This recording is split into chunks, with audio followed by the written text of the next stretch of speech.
Yo, my God. It's crazy. Ah! For real. Like, for real. But, look, man. Everything's taking a hit right now. The Fed's just literally just murmured about raising rates, and everybody panicked. Everybody panicked. It looks like there's so much leverage in the market right now. Woo! It's crazy. It's crazy right now. There are so much just leveraged positions in the markets right now. People who took money and put it into, equities, Bitcoin, crypto. Me personally, not financial advice, you feel me? You got to do your own math.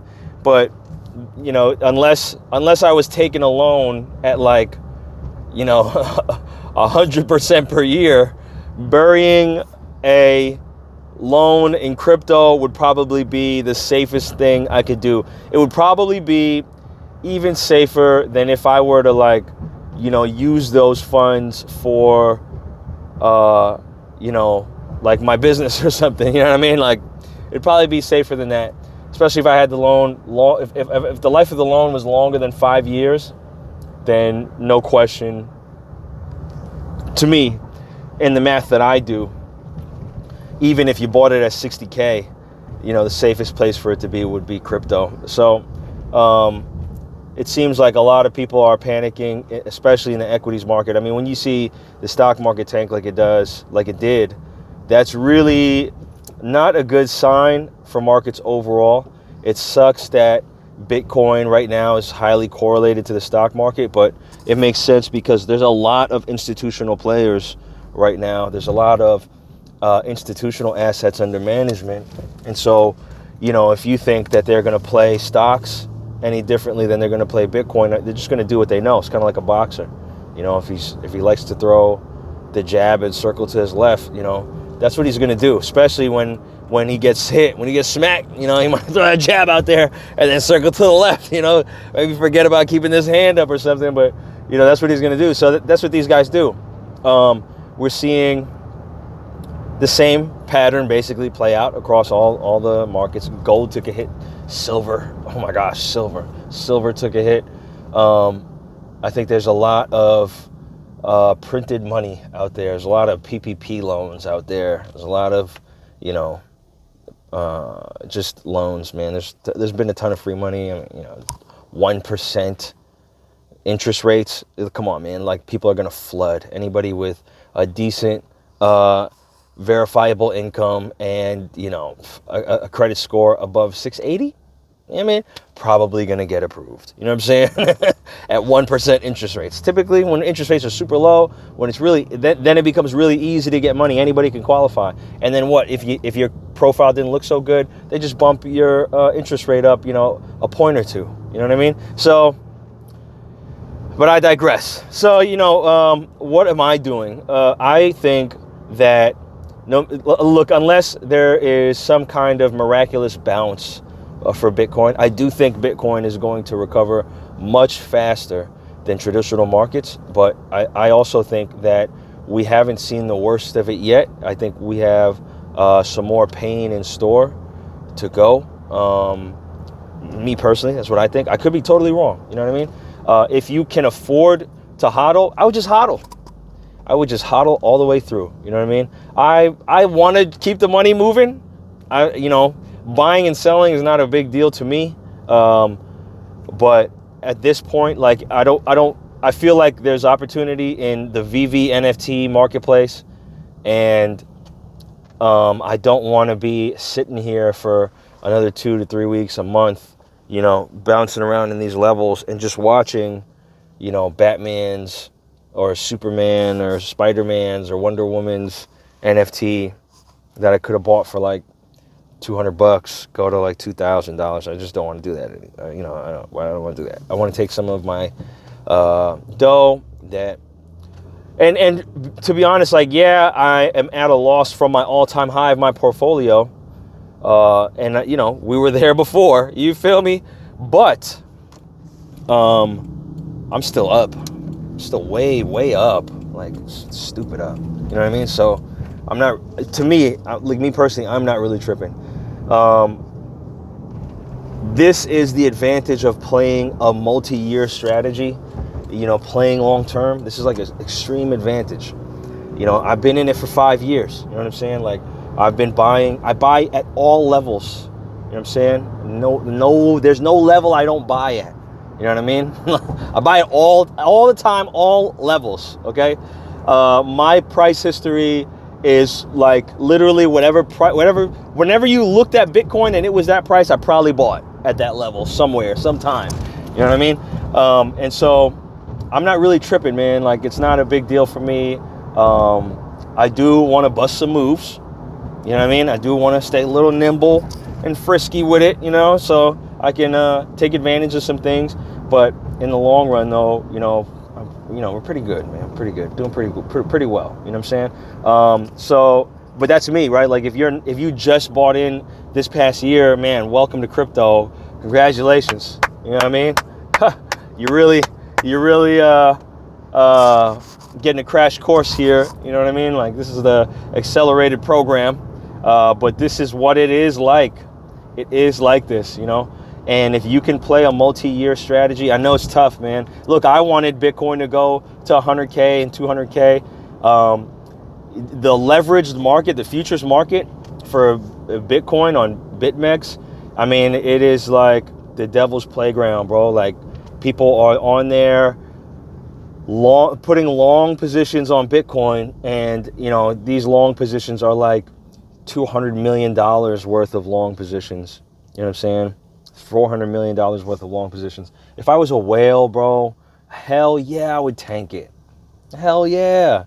I'd put a short position in, pretty deep short position in, and then tank it. And boom, cash out. And they're cashing out like, man, they're cashing out. You know what I mean? Like, this is easy come-ups. It kills the rest of the market. I don't think it's good karma. You know what I mean? I don't think it's good karma to do, but, you know, that's what they're doing. And this futures market, that's what kind of led the slump, because, you know, things were looking good. The chart was looking great, but there was, I think it was like, I think on the last liquidation, it was like $800 million or maybe $1 billion even of long liquidations that happened in 15 minutes. Dude, it's crazy. And then after it happened, people came back and started putting more long positions because they felt like, well, that was the flush, so we got to go up from here. And they put some more long positions, you know. And on Bitfinex or BitMEX, I mean, you know, you're able to do 100x, 120x, you know, leverage. You know what I'm saying? So you can put down $1 and have them match you on 100x, you know, for your position, right? Like $100 for every dollar you put down, but that creates a very tight margin for you. You know what I mean? If it just moves a little bit, boom, you just lost your whole position. So, you know, there's a ton of that going on. It's still going on. People aren't learning, man. But, you know, that kind of just boop hit the slump, and then I think it was the next day, it was like another 400 or $300 million in long positions that just got wiped out. And then from there, you know, people were like, oh, I don't know if I could do more of this. And it just kind of kept coasting down. We did find a bounce. We did find a support level at 44, 45, 43. And it looked like, okay, we're flatlining. This is a good sign, you know, because it's breakout, breakdown, flatline, right? And, you know, then it dropped a little bit more, drifted down. And I was like, oh, man, you know, the chart is really not looking that great. But we were holding support. And what we needed was a big green candle, right? We needed something that would push us from like 41, 42K to 45, 46K, something like that. And that would kind of just revive the market. It'd be like defibrillators to the market's chest. And then boom, you know, you get people being greedy again. Because at that point, at 41K, was extreme fear. And then, you know, I mean, the Russia ban was like, you know, all right, whatever. Russia banned it, like, whatever. They've been talking about doing this for so long, and they've been going back and forth about it, and, you know, it's crazy, man. It's just like China, just like India, you know what I mean? So then they finally did a blanket ban, and then the Fed, Jerome Powell, he says, look, man, you know, later on in the year. He said later on in the year. But people don't pay attention. He's just like, look, man, later on in the year, we're going to have to do some quantitative tightening. That means that they're going to start raising interest rates. They only got a few buttons, okay? It's 3. They can print more money, they can raise interest rates, and they can lower interest rates. That's it. That's all they got. That's all the tools in their tool belt. That's it. They only got 3 slots for those tools. You know what I mean? If it was Batman, you'd already know, like, all right, Batman, all right, man, I know you can only do 3 things. You could either print money, raise their interest rates, or lower the interest rates. That's it. You know what I mean? So which one are you going to do? You know what I mean? And for a long time, they've just been hitting the print money and lower interest rate. Print money, lower interest rates. They've just been going back and forth like boop, boop, boop, boop, boop, boop. And now they just talked about raising the interest rates. They just talked about it. Didn't even do it yet. Just talked about it. And boom, crash. So what we're going to see now is, will the Federal Reserve and our government, which the Federal Reserve is a private entity working with the public entity, which is operating like a private entity, really, the government, what are they going to do? Are they going to, flush the market, give a hard reset after 12 years of pumping this thing? Are they going to do it finally? I mean, didn't everybody make enough money? Can't you just flush it already? That way we have, a healthier market going forward, a market that isn't manipulated by inflated, stock buybacks and government public funds purchasing equities, and which is questionable to say the least. But can we flush it already? Have a reset? And that's kind of what we're waiting to see. We're waiting to see if that's going to happen. Maybe it will, maybe it won't. You know what I'm saying? If it does happen, look, man, if you have, Bitcoin, it's going to hurt. I know it is. I also know that it's going to bounce back because here's why. If you've got your money in, like a retirement account or a savings account that's linked to some kind of index, and the market as a whole just starts to burn, right? You're going to see your money melt, right? And not only that, but because it's a dollar derivative asset, it's melting, plus you lose 20% buying value. So whatever, if the market's correct, 30%, add another 20% for the money that you have left to burn the buying value of that year, right? So that's one thing. So you want to be careful, man. Look, I know you really trust stocks and Fidelity and all these other places. You trust them, okay? And I get it. I understand why. And I'm not arguing with you on that. But, if they decide not to pay the piper, and if they decide, if they decide to pay the piper is what I'm saying. If they decide to raise interest rates and kind of, bring an end to this hoopla, this madness that's been going on, it's going to hurt. Bitcoin is also going to get hurt too, and crypto is going to get hurt too. However, that historically bounces back much sooner, right? And you may lose a whole bunch of money just having it sit, but you can accumulate now, more Bitcoin for your buck, right? Like, if you were buying Bitcoin at 45K, like I did, if you were buying Bitcoin at 45K, you'll love buying it at 35. You'll even love it more buying it at 25. You know what I mean? And as we go on, and let's say we're in a bear market, maybe we are, you know what I mean? And I tend to think, if Bitcoin doesn't bounce in the next 2-3 days, I would say we're probably entering a bear market, a prolonged down market of, negative price action, probably for 6 months to a year, something like that. That's what I would say, man. We broke some key support levels. People are very fearful. This is like a slower March 2020, like Black Thursday, I think it was called, where everything dumped crazy. This is like a much slower version of that, right? And I think, it may take a week or so for it to really hit some bottom levels, right? Maybe that's 28, maybe that's 30K, maybe that's 25, I don't know. You know what I mean? And consider that the lower the price goes past, 30K, the faster it'll drop. But the faster it drops, then we kind of flush out things and the faster it recovers. I don't know. If I were to call the bottom, I'd say like 28, 29.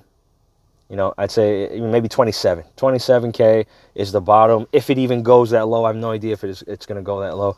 This is not the scenario that I could call the bottom of. You know what I mean? I thought Bitcoin was going to do a more parabolic move.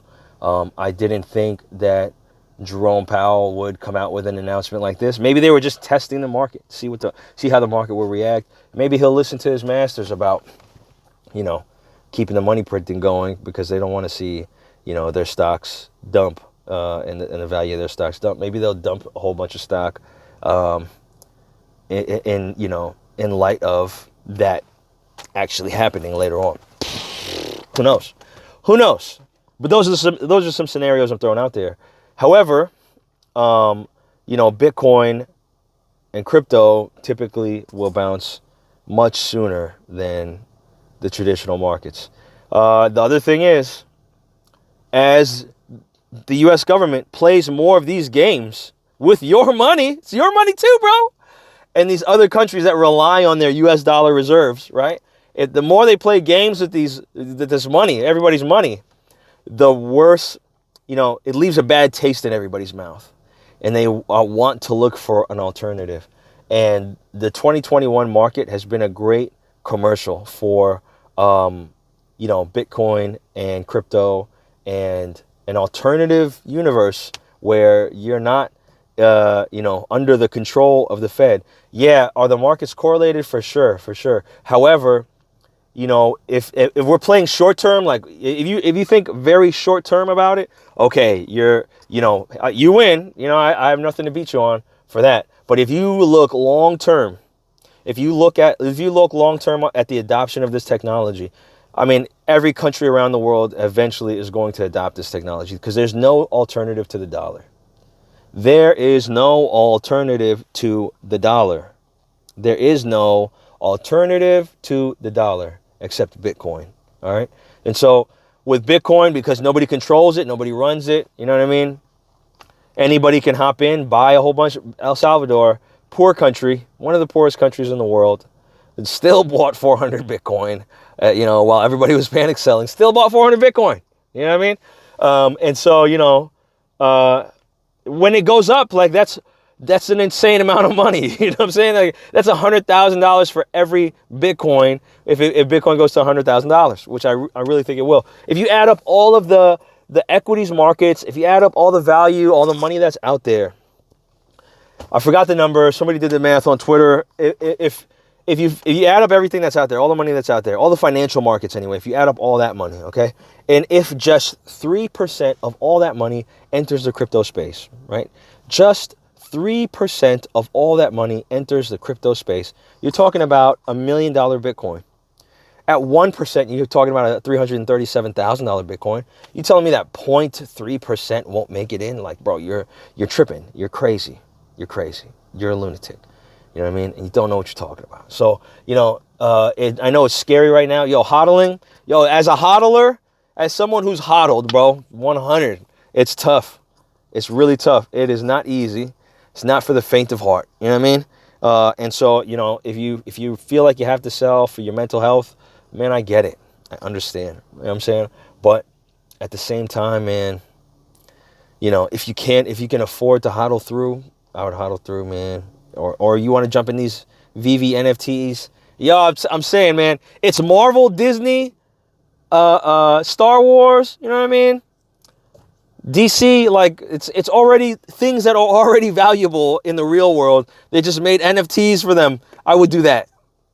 Rarible still did $3.5 billion in volume this month. Doubling its all-time high, which happened last month. You know what I mean? This is crazy. If this is on a chart, which I'm sure it's on a chart somewhere, I just haven't looked at it. It would be going like this, parabolic. You know what I mean? It'd be parabolic. So, is that slowing down? No, it's not slowing down. It's only getting more popular. The adoption is just happening more. If you're sleeping on NFTs, you just don't know.